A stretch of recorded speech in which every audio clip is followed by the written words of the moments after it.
KSYM, San Antonio College Radio. This is the Urban Suite D Major. Cheryl Meadow, Rick Rude in studio with us. Yes. Enjoying some of the CDs and flyers that you've brought in. And Absolutely incredible. Man, I'm going back.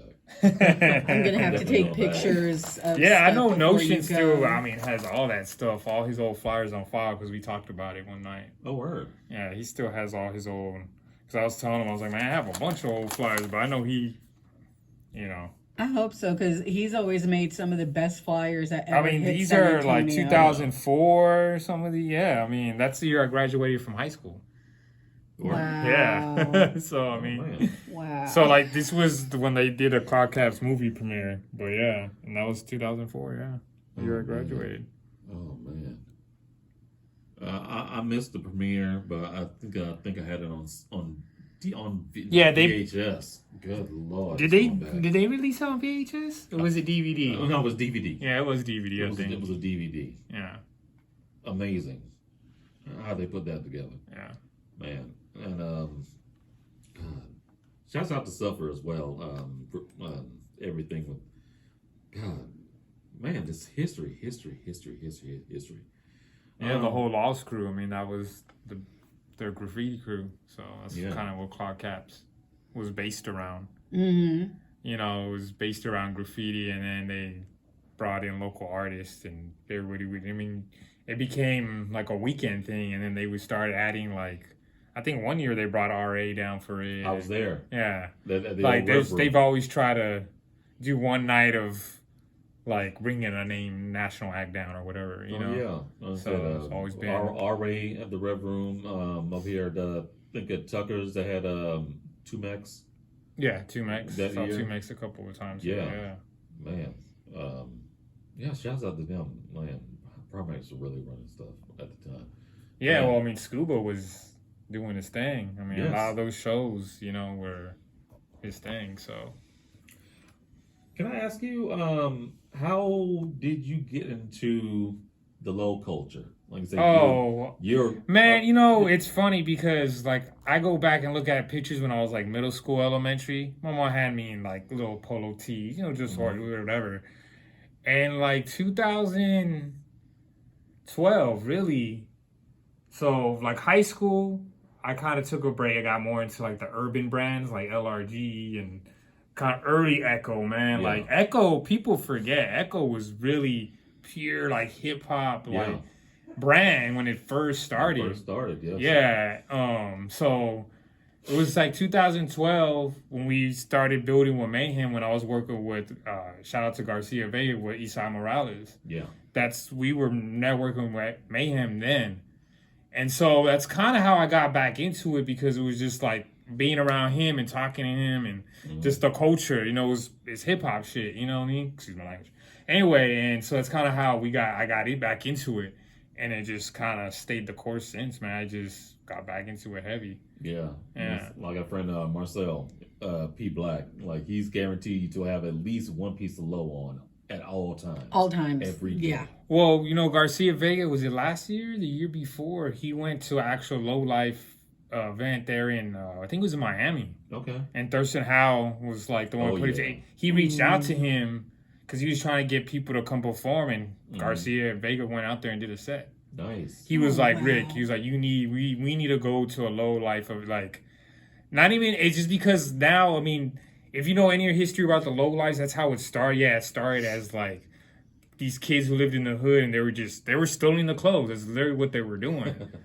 But now it's become like there's chapters all over the world now. Word. Like it's become like an actual culture thing where like, it's not just about the clothes. I mean, Thurston Howell talked about in many interviews where like there's people who show up, they're not even wearing low. Like it's not about that. It's about like they do a lot of events where they'll do like doing stuff for kids. Like they've done like I've thought about maybe reaching out to certain people and telling maybe we could try a chapter and saying like there's not a chapter in Texas. There's like a chapter in Colorado now, I think. Okay. But yeah, it's become more of like doing stuff like that, like donating. Like I think they've done events for school for kids who are going back to school, it's become more not just about the clothing. You know what I mean? Yeah, more like a community-based type. Community thing, yeah. It just like I've seen a lot of documentaries where Thurston Howell talks about this, but it started off it wasn't always polo. It just turned into that because it was the only brand that they saw that was seasonal. He had brand for every season. Mm-hmm. No other brands were doing that. So that's how they kind of just became the uniform. You know what I mean?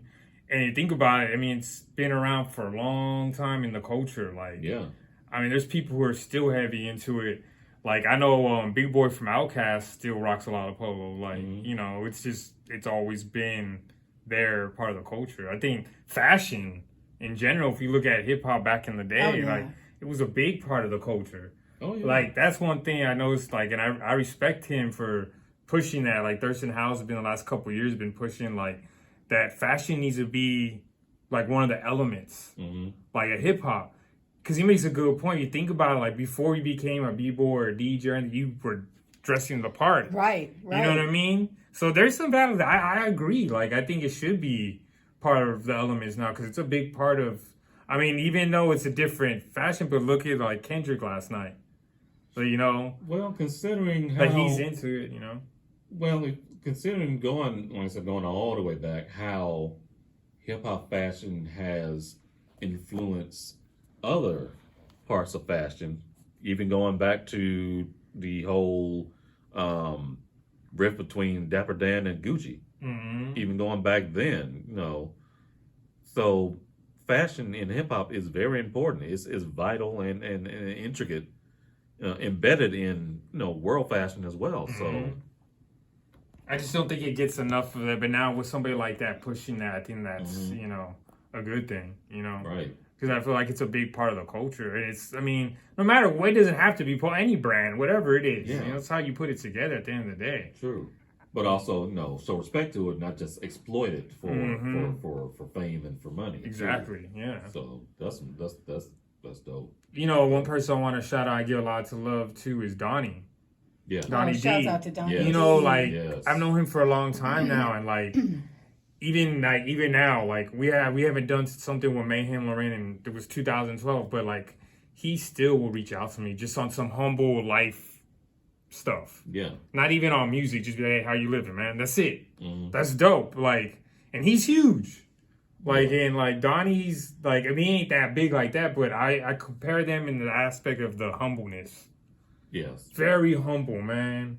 Yeah. Like, and that's dope to see because in my travels that I've got to a lot of shows, I've met some of these artists who, like they say, you don't want to meet your favorite because sometimes they are. You know what I mean? Yeah, they forget where they come from. It's like, man, if you didn't have your fans, you wouldn't be nothing. True. You but know? there are some who are grateful and grounded. Yeah, exactly. So those are the people. I know Garcia Vega, he's talked about like some of the artists that he networked with during those times. He's working on some things. So Yeah. we'll see, man. I mean, that's lately, and then Giuliani, like, man, super dope. Super dope. And what is it, Self?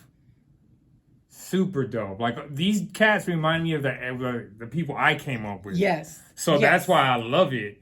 Like, that's why, like, the Vultures, it was easy to get with them because they were the same type of sound, but they had people in the crew I was already affiliated with.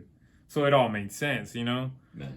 But, yeah, that's what's crazy is, like, a lot of these people, full circle, man. Full circle moments, you know? Stay tuned, y'all. We've got more with Rick Rude coming up. In this block of music, we have tracks from Suckers, Envy Legends, plus AJ Stacks. But right now, Giuliani and Garcia Vega. This is Jade Gemstones. Do not go anywhere. More coming up. This is the Urban Suite KSYM, San Antonio College Radio.